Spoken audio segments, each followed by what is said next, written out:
다음 김희정 의원님. 네, 김희정입니다. 인사청문회는 주장에 의해서 이루어지면 안 되고 공이 후보자도 마찬가지고 저희를 질의하는 저희도 마찬가지고 공식적인 근거에 의해서 청문이 정정당당하게 이루어져야 된다고 생각합니다. 그런데 바로 우리들이 모여서 의결한 자료 중에 상당수가 도착하지 않았고 25%만 도착을 했습니다만 도착했다고 카운팅되는 4분의 1 자료도 사실이 아닌 자료가 오거나 또는 불성실한 자료가 왔기 때문에 이 부분에 대해서 추가 자료 요청을 합니다. 예를 들어서 사실이 아닌 부분을 말씀드리겠습니다. 후보자는 엄연히 불법 정치 자금 관련돼서 전과가 있습니다. 그런데 후보자는 후원회를 통하지 않는 등 정치자금법에서 정하지 아니한 방법으로 정치자금을 기부받은 사실이 있는지 물었더니 이렇게 없습니다라고 답이 왔습니다. 판결이 났고 그러면 추징금을 왜 냈고 그리고 왜 실형을 살았습니까? 이렇게 본인의 전과에 대해서도 부인하는 답이 왔습니다.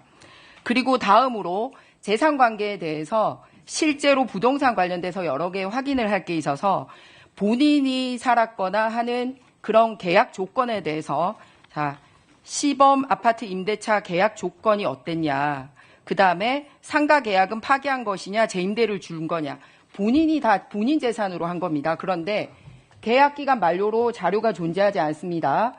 배우자 상가 계약건에 대해 자세한 사항은 알지 못합니다.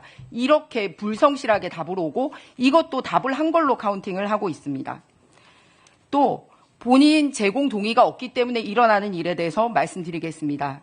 역시 언론 등을 통해서 모친의 한강빌라 전세 관련돼서 2중, 3중 계약이 있었는지 제대로 실제로 돈이 흘러갔는지에 대한 거를 확인하기 위해서 역시 거래 내역이나 증빙할 수 있는 걸 달라고 했습니다. 그랬더니 역시 어떻게 답이 왔냐면 통장 거래 내역은 금융실명법에 따라 제출하기 어렵습니다. 이런 식으로 답이 와서 어떤 자료도 소명하지 않고 그냥 없습니다, 할 수 없습니다로 답이 오고 있습니다. 자, 재산 관련돼서 이 정도 말씀드렸습니다.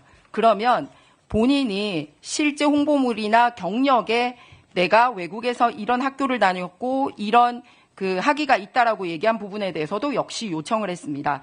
먼저 중국 칭화대학교 법학 석사 지원 및 졸업 요건에 대해서 물었는데 역시 이것도 어떻게 답이 왔냐면 칭화대 법학 석사 지원 및 졸업 요건은 소관 부처인 교육부와 협의하여 확인 중에 있습니다. 교육부가 이 학교를 대신 다녔습니까? 김민석 후보 본인이 다녔을 때 어떤 수업을 들었는지 자기가 들은 수업명과 그거를 제출하면 됩니다. 그런데 이걸 왜 교육부와 합의해서 제출해야 된다고 제출하지 않습니까? 그래서 이렇게 거짓으로 오거나 불성실로 온 증거 자료를 오늘 오전 중에라도 제출해 주십사. 오전 중에 요청드립니다. 이상입니다. 네.